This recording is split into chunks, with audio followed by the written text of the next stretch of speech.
Saya sebagai rakyat yang ngasih makan biar dan ngasih fasilitas saja menuntut kalau negara ini kacau. Kecuali Presiden Prabowo memberi perintah ke saya, kumpulkan rakyat, bakar rumah Jokowi, saya kerjakan. Bakar rumah Jokowi, saya kerjakan. Bakar rumah Jokowi, saya kerjakan. Bakar rumah Jokowi, saya kerjakan. Kita naikkan satu oktav. Ya. Mari kita pandang ke depan. Apa yang mungkin akan terjadi dalam beberapa bulan ke depan. Uya saya naikkan oktamu. Apa yang dibikin? Prabowo jadi kucing. Apa pandangan Pak Rocky tentang Tio? Bodoh dia, saya bilang.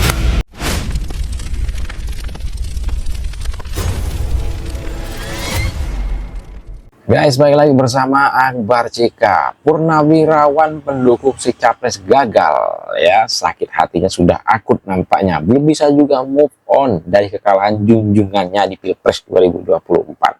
Bisa-bisanya nunggu perintah Pak Prabowo untuk bakar rumah Pak Jokowi. Waduh, alhasil dirujak habis-habisan oleh warga si Sunarko ini.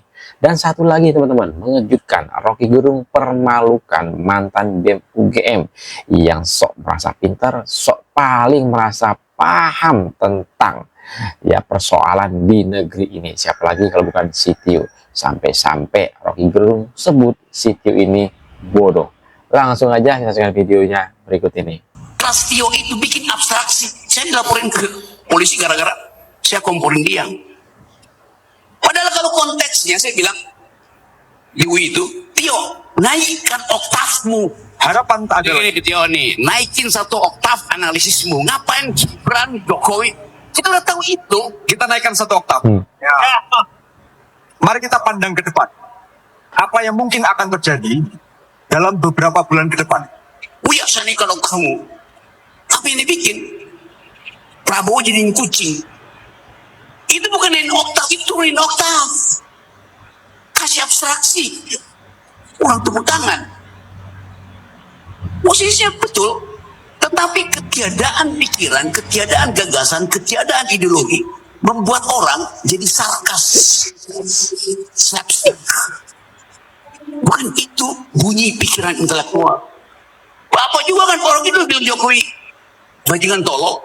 Saya bilang itu karena saya bisa pertanggungjawabkan ucapan saya secara akademis, secara sistematis. Karena Jokowi bikin MBG, bukan. Jokowi bikin Omnibus Law. Ketololannya ada di situ. Bukan membandingkan persona orang loh. Kita mulai lihat bahwa gejala gerakan mahasiswa akan ditunggangi oleh fasisme. Fasisme doyan orang bodoh. Pedagogi nggak ada, demagogi muncul. Kok Anda menentang gerakan mahasiswa? Enggak. Seluruh murid UI itu murid saya. Jadi mulai terlihat hati-hati terhadap gerakan sosial yang tidak dituntun oleh organisasi, tidak dituntun oleh anggaran dasar, tidak dituntun oleh arah. Itu betul-betul bisa jadi liar. Walaupun namanya mahasiswa, akhirnya mulai dibuktikan mahasiswa dapat 20 juta aja udah senang.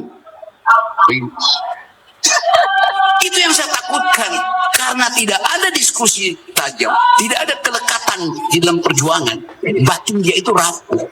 Nah, bahayanya tokoh-tokoh yang mulai muncul, mereka riding the tidal wave of stupidity, menunggangi harus pasang kedunguan. Menunggangi harus pasang kedunguan, mahasiswa ya, yang otaknya itu kosong. Kalau menurut Rocky seperti itu, kalau analisa saya ya, seperti si Tio itu ya kan, disuruh naikkan oktav, malah nyamain Pak Prabowo Subianto dengan kucing. Waduh.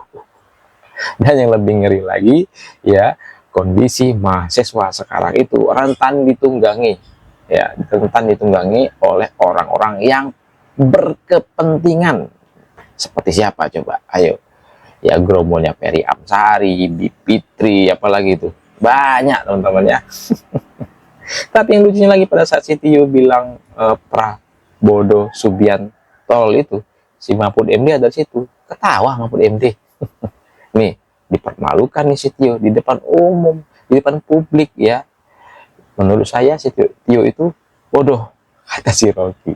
Waduh. Kita ingin mahasiswa itu bertempur di wilayah gagasan. Buku ini dimaksudkan untuk itu. Anda, Bung Karno, bawa bendera revolusi, juga pernah tahu apa inti dari marxisme. Begitu terjadi perubahan, Anda menang, yang isi Indonesia itu liberalisme. Coba, fasisme, militerisme. Nanti kalau saya masuk dalam perdebatan, wah, Rocky Gerung pro rejim. Jadi pembagian mental dan pikiran itu tidak lagi tertib. Bela-bela koperasi, bela-bela MBG. Lalu saya bilang itu perintah konstitusi. Tapi kenapa dibela? Loh, konstitusi bilang begitu, dibela. Itu kan buat keadilan sosial. Itu artinya memihak pada pemerintah. Enggak, saya memihak pada konstitusi. Orang yang begitu tidak paham beda antara konsep dan pelaksanaan. Jadi dia sendiri nggak ngerti. Lain kalau dia bilang, iya benar, tapi itu sarang korupsi. Nah, lu betul. Tidak mampu menemukan duduk perkara. Terlibat di dalam demagogi itu. Buku ini dimaksudkan untuk membatalkan demagogi dan kita pindah pada pedagogi. Karena kalau saya sekarang kumpulkan orang bakar rumah Jokowi, habis itu saya masuk penjara. Ini adalah pemerintah yang dipimpin oleh Presiden Prabowo. Salah satu mantan TNI yang menurut saya mungkin waktu dia menjabat lebih kejam dari sekarang ya. Dia sudah mantan TNI aja, pola pikirnya saya rasa termasuk pola pikir yang begitu tidak baik ya kan. Yang di otaknya itu menciptakan sebuah kerusuhan. Bayangkan aja, di otaknya itu pingin membakar rumahnya Jokowi, kan terlalu edan menurut saya sebagai seorang mantan TNI begitu ya. Tapi nggak punya nyali. Kalau saya yang nanti menyuruh orang membakar, malah nanti saya masuk penjara. Tapi kalau Pak Prabowo yang instruksikan, mungkin bisa katanya kan. Artinya kau menyuruh orang untuk melakukan hal yang tidak baik. Dan jangan-jangan selama kau menjadi anggota TNI aktif, mungkin kaulah yang sering-sering menyuruh-nyuruh orang melakukan suatu tindakan untuk mengintimidasi mungkin ya. Ini mungkin ya menurut saya. Karena pola pikir kawan ini memang nggak tahu.